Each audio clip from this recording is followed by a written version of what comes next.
chicos,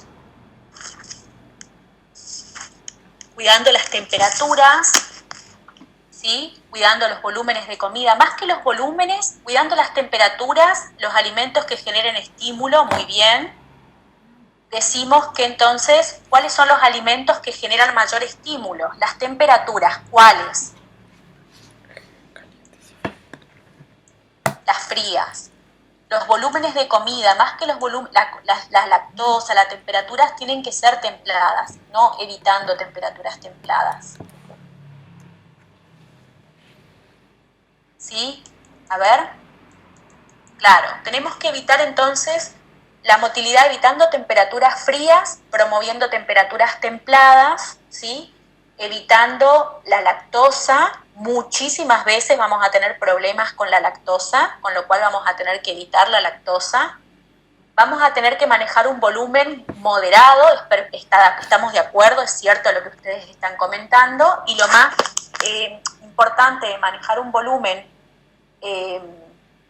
disminuido es cómo yo manejo aquellos estímulos que puedo indicar. Primero dijeron ustedes, mejor sin estímulos. No, claro, en realidad vamos a tener una buena provisión de alimentos que me den una buena cantidad de caloría diaria a partir de alimentos que son de fácil disgregación, absorción y son astringentes.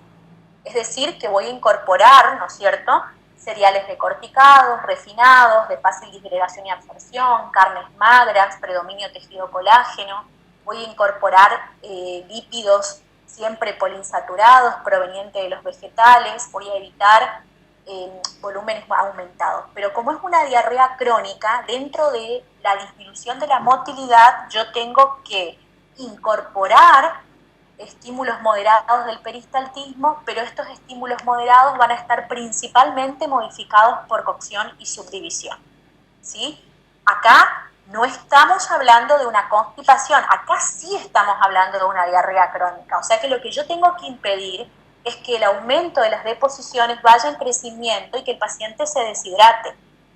Entonces, focalizo mi atención o mi selección de alimentos en alimentos de fácil disgregación y absorción, pero como el paciente tiene hipovitaminosis, como el paciente carece de micronutrientes, yo no puedo evitar, ¿sí? Tengo que incorporar también alimentos que provean vitaminas y minerales que muchas veces van a estar modificados por cocción y subdivisión o mínimamente por subdivisión cuando convenga, como por ejemplo los cítricos diluidos, exprimidos, colados y diluidos para incorporar vitamina C, eso es necesario, esa es una técnica.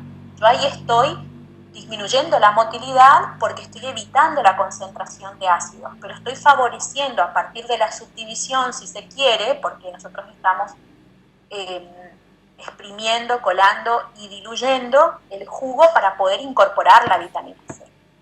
Vamos a tener que replesionar las reservas y corregir los déficits. Si yo manejo un pool muy elevado de fibra, voy a promover el número de las deposiciones. Es decir, que en este caso mi plato, después vamos a ver el dibujo del plato, va a ser un plato que tiene que también tener una proporción, un cuarto de vegetales cocidos, es decir, un menor porcentaje de fibra, el plato dividido en 4, ¿sí?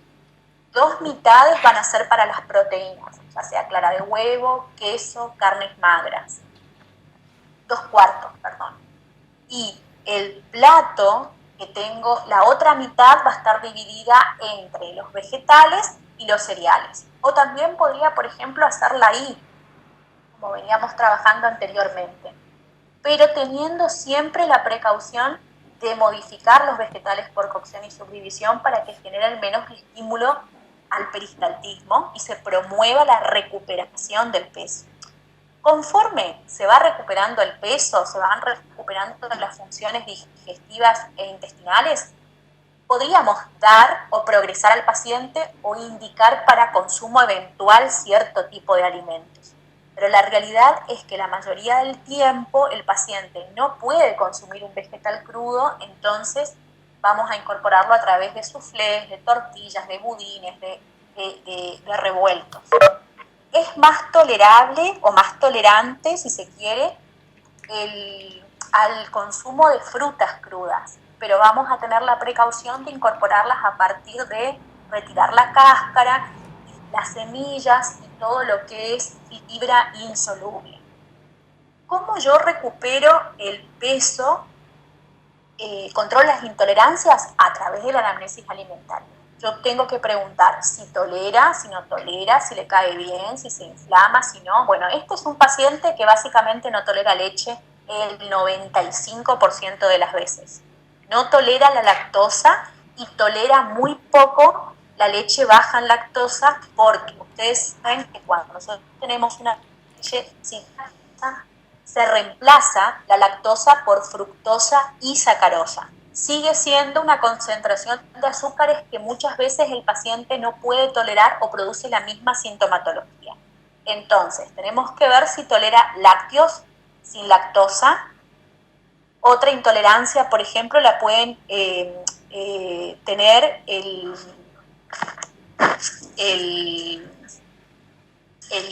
las prolaminas tóxicas, lo que ustedes aprendieron con la profe Romina. Las prolaminas tóxicas pueden producir, por ejemplo, intolerancias, es decir, que el consumo exagerado de trigo, de avena, de cebada y de centeno pueden producir aumento en el número de las deposiciones, pueden producir inflamación y dolor, aunque no aumenten las deposiciones. Y el paciente es muy categórico con esto.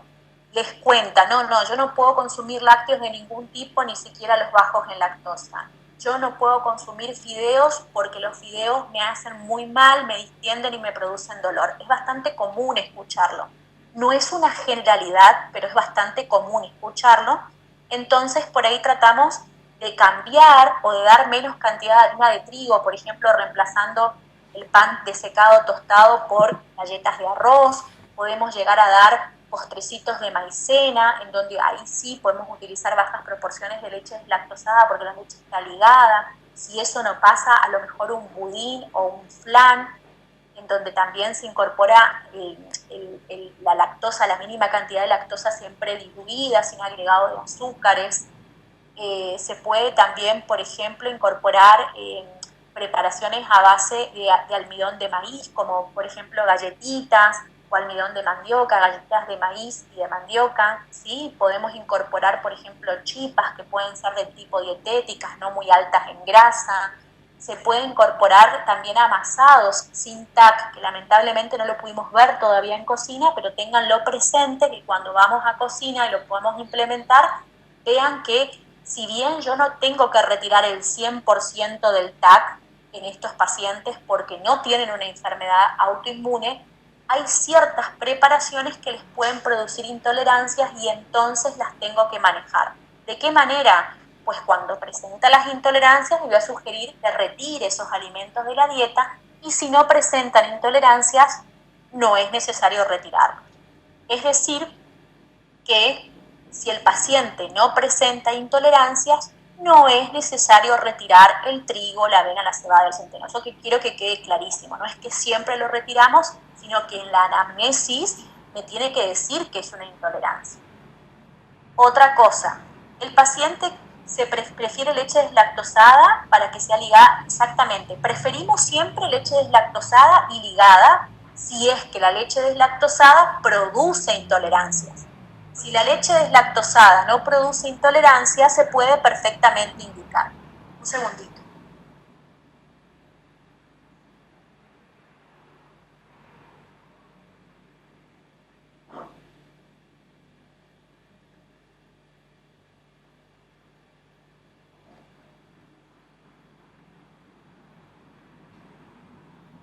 Bueno, acá volví. Lo que pasa es que tengo a una en clase por la escuela, a otro en clase por...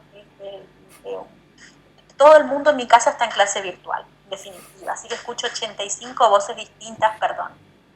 Bien.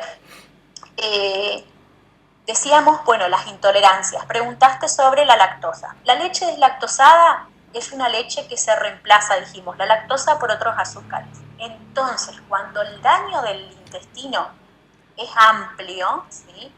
Puede ser que el paciente ni siquiera tolere la leche deslactosada. y puede ser que sí tolere la leche deslactosada y puede ser también que la tolere cuando se encuentra ligada. Entonces, la anamnesis me permite esclarecer y establecer cuáles son las situaciones de tolerancia e intolerancia individuales de mi paciente. Y la individualidad aquí es muy importante porque dos personas con la misma situación patológica presentan características distintas. De hecho, ustedes me pueden decir, ay, profe, después de mucho tiempo, no estoy teniendo un paciente que tiene Crohn, pero tolera re bien la lactosa. Ah, qué bueno. Es decir, que siempre van a haber aristas que salen, ¿no es cierto?, de la generalidad o del el contenido teórico que nosotros podemos manejar. Eso lo hace alguien con una buena anamnesis y con un buen control. Sobre todo, por ejemplo, si puede tener signos de falta de calcio. ¿Sí? Yo puedo implementar la incorporación de otro tipo de leches y de yogures o de leche deslactosada. Sí tengo en cuenta que si tengo que incorporar calcio, el queso es sumamente tolerado por este paciente, además tiene caseína, además tiene características astringentes y entonces estaría bárbaro poder incorporarlo como alimento. Bien, la curación del intestino se promueve evitando estímulos intensos. Esto sépanlo, la actividad intestinal disminuye y el paciente empieza a recuperar su función. Primero sus células y luego su función absortiva. Bien, recuperar el peso tiene que ver con una dieta que tiene que ser suficientemente rica en proteínas, pero las calorías deben ser necesariamente suficientes para poder cubrir el déficit calórico del paciente y la pérdida de peso. Si yo tengo una dieta alta en proteínas, pero no va acompañada de una dieta alta en calorías, el tratamiento en la recuperación del peso no es tan exitoso, porque las proteínas elevadas empiezan a utilizarse con fines calóricos y no con finalidad plástica. Y al ser la proteína un nutriente con mayor termogénesis, el paciente termina gastando más y no recupera ni su estado de catabolismo ni su peso corporal. Entonces debo proveer ambas cosas al mismo tiempo, una buena provisión de calorías y una buena provisión de proteínas. Hasta acá vamos bien, ahora me escuchan todos, se entiende todo lo que voy diciendo. Me gustaría que alguien me comente.